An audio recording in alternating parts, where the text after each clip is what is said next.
নমস্কাৰ এনি নিউজলৈ আপোনালোকক স্বাগতম জনাইছো। এই মুহূৰ্তত আহি পৰিছে কেইবাটাও গুৰুত্বপূৰ্ণ খবৰ আৰু এনে ধৰণৰ খবৰসমূহ নিতৌ পাবলৈ চেনেলটো ছাবস্ক্ৰাইব কৰি ভিডিঅ'টোত এটা লাইক কৰি দিবলৈ নাপাহৰিব।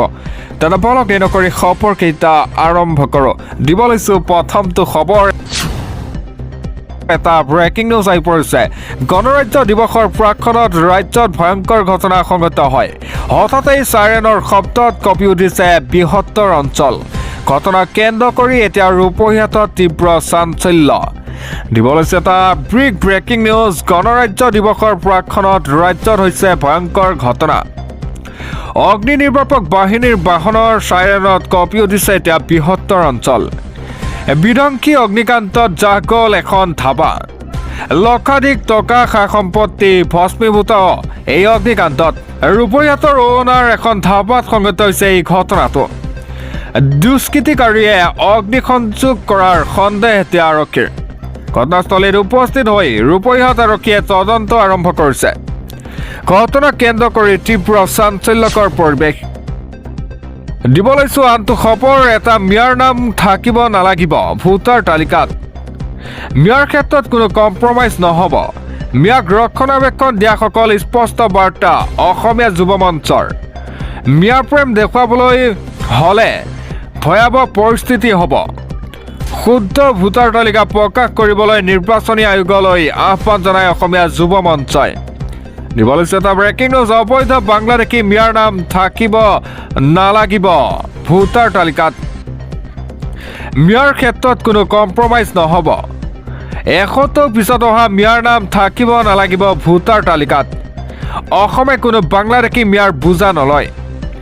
অসম আন্দোলনৰ শ্বহীদৰ ত্যাগ আমি পাহৰা নাই। প্ৰয়োজনত আমি হাজাৰজন শ্বহীদ হ'ম, কিন্তু অবৈধ মিয়া বাংলাদেশীৰ লগত কম্প্ৰমাইজ নকৰোঁ।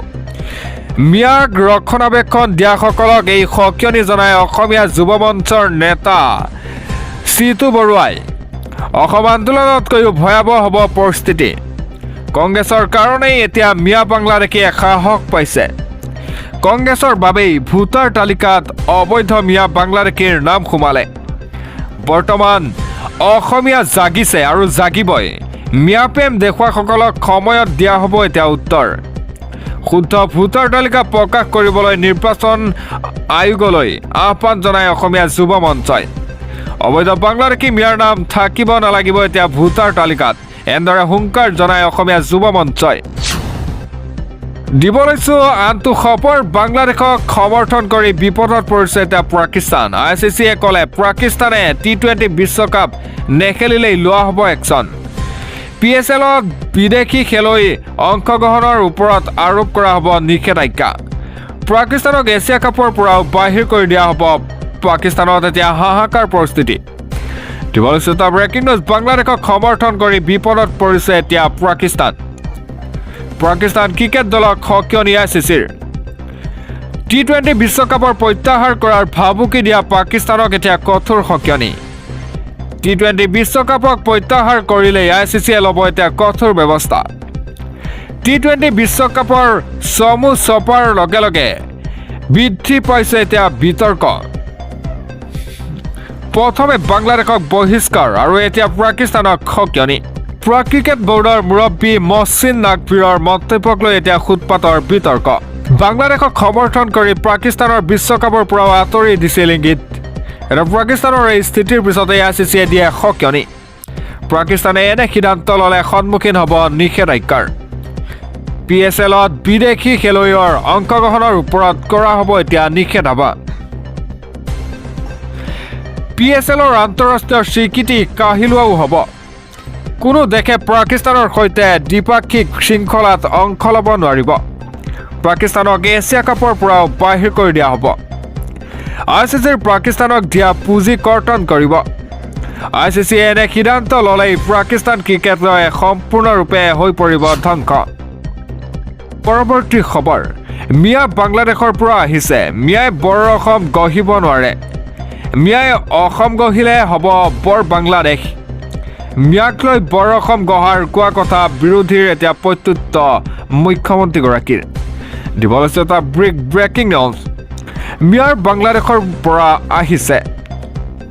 মিয়াই বৰ অসম গঢ়িব নোৱাৰে মিয়াই অসম গঢ়িলে বৰ বাংলাদেশহে হ'ব অসমত মিয়াৰ সংখ্যা বৃদ্ধি পাইছে পৰিৱৰ্তন হৈছে অসমৰ জনগাঁথনি অসমখনক মিয়াৰ পৰা বচাবলৈ অসমীয়াই এক হ'ব লাগিব অসমীয়াই একেলগে মিয়াৰ বিৰুদ্ধে যুঁজ দিব লাগিব মিয়াক লৈ বৰ অসম গঢ়াৰ কথা কোৱা বিৰোধীক এতিয়া প্ৰত্যুত্তৰ দিয়ে ৰাজ্যৰ মুখ্যমন্ত্ৰী হিমন্ত বিশ্ব শৰ্মাই মিয়া বাংলাদেশৰ পৰা আহিছে বুলিও মন্তব্য কৰিছে মুখ্যমন্ত্ৰীগৰাকীয়ে পৰৱৰ্তী খবৰ মিয়াৰ মনৰ কথা ক'লে আজ বলে 10 বছৰৰ পিছত দিছপুৰ দখল কৰিব বিচাৰিছে মিয়াই অসমীয়া খাৰ নাপালে 10 বছৰৰ ভিতৰতেই দখল কৰিব দিছপুৰ এৰা বদৰুদ্দিন আজমলৰ মন্তব্যক প্ৰতিক্ৰিয়া জনাই ৰাজ্যৰ মুখ্যমন্ত্ৰী হিমন্ত বিশ্ব শৰ্মাই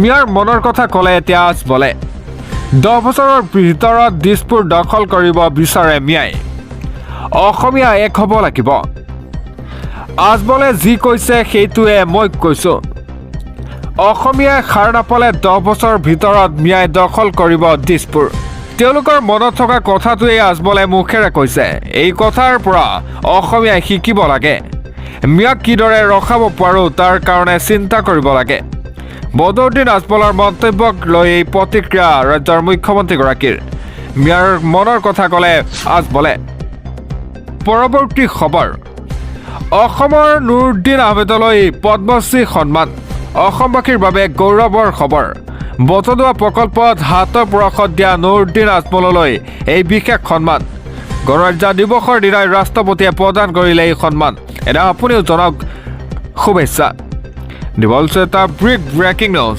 অসমবাসীৰ বাবে এটা ডাঙৰ গৌৰৱ হোৱাৰ খবৰ অসমৰ নুৰুদ্দিন আজমললৈ পদ্মশ্ৰীৰ সন্মান অসমৰ নুৰুদ্দিন আজমললৈ পদ্মশ্ৰীৰ সন্মান ভাস্কৰ্য শিল্প তথা কলা নিৰ্দেশক নুৰুদ্দিন আহমেদক পদ্মশ্ৰী প্ৰদান কৰে এনে গণৰাজ্য দিৱসৰ দিনা ৰাষ্ট্ৰপতিয়ে প্ৰদান কৰিব এই সন্মান কলা আৰু শিল্পৰ মাজেদি জীৱনৰ জয়গান ৰচা নুৰুদ্দিন আজমললৈ বিশেষ আহ্বান কলা আৰু শিল্পৰে বহুজনক এই পথৰ দেখুওৱা নুৰুদ্দিন আহমেদ হৈছে উদাহৰণ বটদুৱা প্ৰকল্পটো হাতৰ পৰশ দিছিল নুৰুদ্দিন আহমেদে এৰা ভাগৱত কীৰ্তন অধ্যয়ন কৰি বটদুৱা প্ৰকল্প সজাইছিল নুৰুদ্দিন আহমেদে নুৰুদ্দিন আহমেদৰ লগতে দুগৰাকী বিশিষ্ট ব্যক্তিলৈও পদ্মশ্ৰীৰ সন্মান আগবঢ়ায় যোগেশ্বৰ দেউৰী সুকন্ঠী গায়িকাৰ পখিলা লেকথেপীলৈও এই সন্মান প্ৰদান কৰে পৰৱৰ্তী খবৰ গুৱাহাটীৰ আৰু উত্তৰ গুৱাহাটীৰ সংযোগী দলঙত টোল টেক্স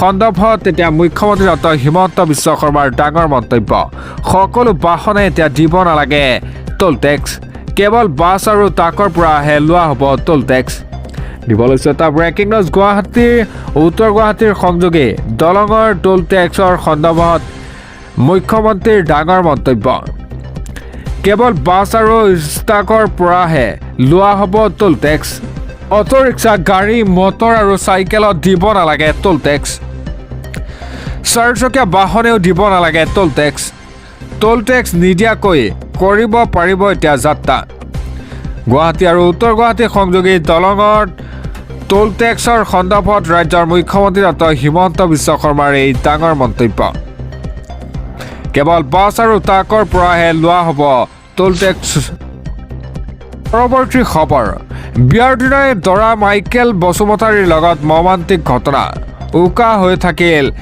ৰভাথলী বিদ্যুৎপৃষ্ট হৈ 3জনৰ শুকাব ঘটনা সংঘটিত হয় দিবলৈছে এটা অতিকৈ হৃদয়বিদাৰক ঘটনা হঠাৎ বিয়াঘৰত লাগিল হাহাকাৰ বিয়াৰ দিনাই দৰাৰ সৈতে মৰ্মান্তিক ঘটনা উচ্চ বিদ্যুৎ প্ৰবাহিত হৈ দৈমালু নাৰ্জাৰী বিজয় মুছাহাৰী আৰু মাইকেল বসুমতাৰীৰ মৃত্যু হয় মাইকেল বসুমতাৰীৰ দিনত অনুষ্ঠিত হৈছিল বিবাহ আৰু নিশা শেষ হ'ল দৰাৰ জীৱন উচ্চ বিদ্যুৎ এছটি তাঁৰ ছিঙি LD তাঁৰৰ ওপৰত পৰাৰ ফলত সংঘটিত হৈছে এই অঘটনটো এটা বিয়াঘৰৰ লগতে গাঁৱৰ অন্য ঠাইতো উচ্চ বিদ্যুৎ প্ৰবাহিত হয় চিৰাং জিলাৰ আমটেকা 1 নং এলেঙামাৰীত এই মৰ্মান্তিক ঘটনাটো সংঘটিত হয়